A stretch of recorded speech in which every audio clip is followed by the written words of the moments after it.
Alright, so today I'll be discussing projectile motion. So basically projectile motion can be summed up with these two quadratic equations. So if it's in feet, the problem's in feet, it's negative 16t squared plus the velocity t plus the height. And if it's in meters, like this problem is, it is negative 4.9t squared plus velocity t plus height. So the question is, as Alpine jumps off a ski jump, he has an initial upward velocity of 13 meters per second. The height at the end of the ski jump is 60 meters. So what I'm going to do is I'm just going to enter that into my y equals. So basically, it's just negative 4.9 t squared, or in this case x squared, because it's in meters, and plus 13, which was the velocity, x, plus 60. So when I graph that, obviously, you can't see the top or anything in there, so I'm just going to change the window real quick. Alright, so if I change it to 0 and 70, then I can see the whole parabola in this situation. Alright, so for question A, it says, how high will Al be after 1 second? So what you can do here is second, trace, value, and so enter the x value, which is time, so it would be 1 second, and bang, there you have your answer. So 68.1 meters is how high he will be after 1 second. Alright, so the next question is, at 2 seconds, will Al be going up or down? So what I did here, which you can also do on the last question, is just go second table. So what you see here is at 1 second he was 68.1, and at 2 seconds he was 66.4. That is obviously less, so therefore he would be going down at this time.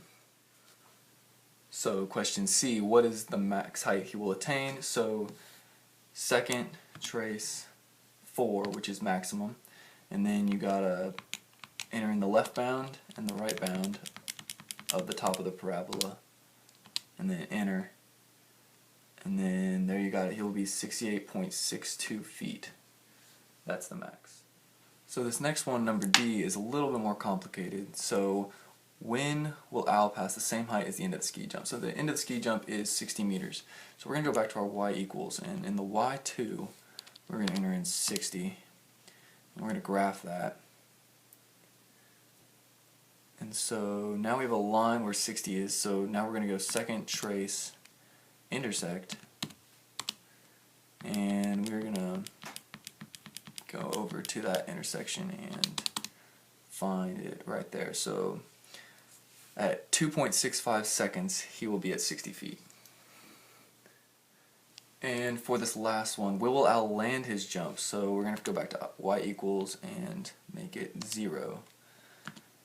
And so we're going to do the same thing we did just a second ago, except we're going to find the intersect of 0. So when did he touch down on the ground? So that would be at 5.06 seconds. Okay, so question number 2. A batter hits a ball from a height of 3 feet above the ground, straight up with a velocity of 120 feet per second. If the catcher caught it 5 feet above the ground, how long was it in the air?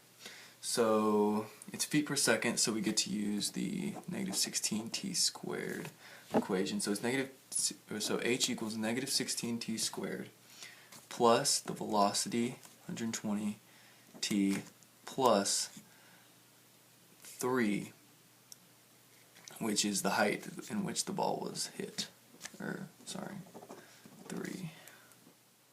Alright, so I entered the equation into the calculator, and for y1 and for y2 I put 5, which is where the ball was caught above the ground.